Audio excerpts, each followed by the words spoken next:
નમસ્કાર.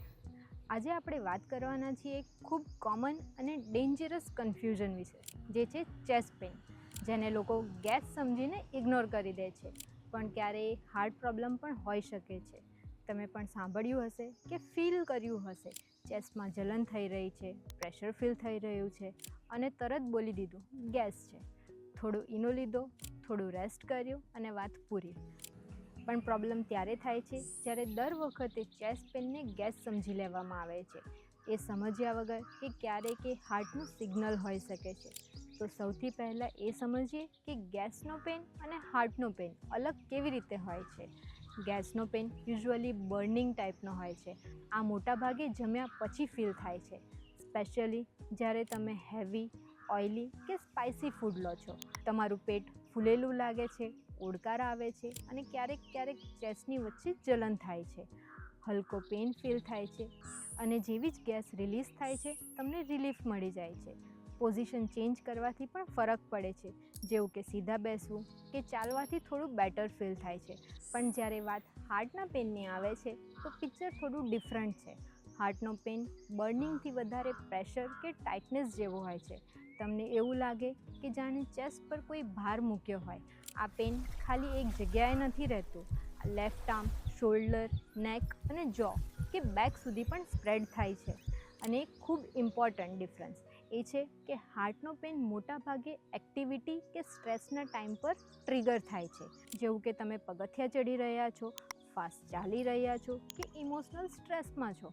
આ અચાનક ચેસ્ટમાં હેવીનેસ ફીલ થવા લાગે છે. રેસ્ટ લેવાથી થોડું ઓછું થાય છે, પછી એક્ટિવિટી પર પાછું આવી જાય છે. આ પેટર્ન ગેસની નથી હોતી. હવે અહીં એક ડેન્જરસ કન્ફ્યુઝન આવે છે. ઘણા લોકો બોલે છે કે મને તો ગેસ જેવું લાગી જ રહ્યું હતું, અને એકચ્યુઅલી એ હાર્ટ એટેક નીકળ્યો. કેમ કે દર હાર્ટ પેન ટેક્સ્ટબુક જેવો નથી હોતો. ક્યારેક ખાલી ડિસ્કમ્ફર્ટ કે એસિડિટી જેવું ફીલ થાય છે. એટલા માટે હવે એ સમજવું જરૂરી છે કે ક્યારે એલર્ટ રહેવું.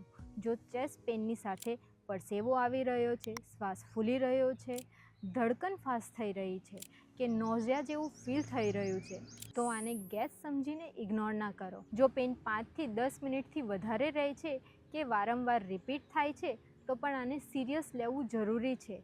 એક સિમ્પલ એક્ઝામ્પલ સમજો. જો તમે જમ્યા પછી હેવી ફીલ કરી રહ્યા છો અને ઓડકાર આવ્યા પછી રિલીફ મળ્યું, તો આ ગેસ હોઈ શકે છે. પણ જો તમે ચાલી રહ્યા છો કે પગથિયાં ચડી રહ્યા છો અને ચેસ્ટમાં પ્રેશર ફીલ થાય છે, રેસ્ટ લેવાથી સરખું થઈ જાય છે અને પછી ફરીથી એક્ટિવિટી કરવાનું પાછું આવી જાય, તો આ હાર્ટનો સિગ્નલ હોઈ શકે છે. તો સૌથી મોટી ભૂલ શું થાય છે? Self diagnosis. હર ચેસ્ટ પેનને ગેસ કહી દેવું અને ચેકઅપ ડિલે કરવું. એટલા માટે એક સિમ્પલ રૂલ ફોલો કરો. When in doubt, rule out heart. જો ડાઉટ હોય તો એકવાર ઇસીજી અને બેઝિક ટેસ્ટ કરાવવા હંમેશા સેફ હોય છે. યાદ રાખો, ગેસનો પેન તમને અનકમ્ફર્ટેબલ કરશે, પણ હાર્ટનો પેન તમારી લાઈફને રિસ્કમાં મૂકી શકે છે. થોડી અવેરનેસ અને ટાઈમલી એક્શન તમને એક મોટા ડેન્જરથી બચાવી શકે છે.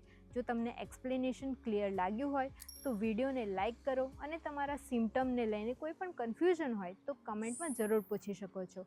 અને આવા જ સિમ્પલ અને પ્રેક્ટિકલ હાર્ટ હેલ્થ કન્ટેન્ટ માટે ચેનલને સબસ્ક્રાઈબ કરવાનું ના ભૂલતા. ધન્યવાદ.